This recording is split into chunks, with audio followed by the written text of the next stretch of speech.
Ogobanya en langue Dogon, ça veut dire le haut-go. Le haut-go, ça veut dire le roi. Et le banya, c'est l'écueil, la tasse à manger.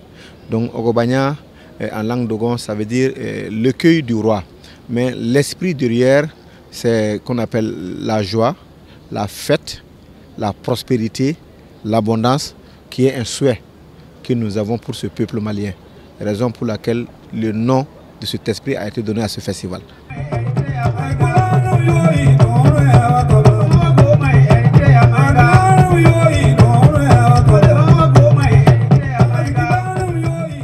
Le festival Ogobanya, c'est un festival qu'on appelle issu du pays Dogon, qui est une initiative de l'association Guina Dogon, dont le but est d'amener la culture du pays Dogon à Bamako. Par rapport au contexte que notre pays traverse, nous avons constaté que les touristes ou même les nationaux n'ont pas trop envie d'aller au centre du pays. Donc Guina Dogon a imaginé que si on amène la culture de ce centre du pays à Bamako pendant une semaine, ça pourrait être un cadre d'échange et de visibilité. Le festival, depuis son début, grandit. Quand on imagine qu'à la 4e édition, on a plus que triplé en termes de capacité.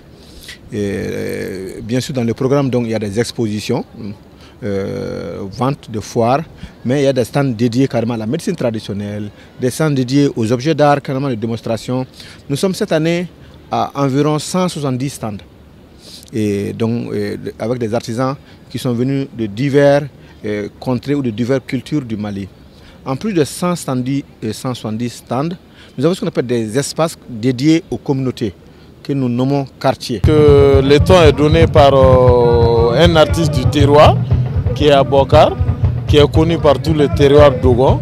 Donc écoutez les rythmiques, donc ça nous lance dans le fin fond du pays Dogon.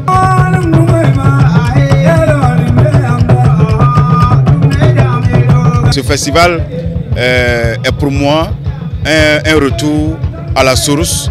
C'est pour moi une manière de venir dire merci à mes parents parce que grâce à eux, je découvre chaque année la dimension culturelle du Dogon que je suis.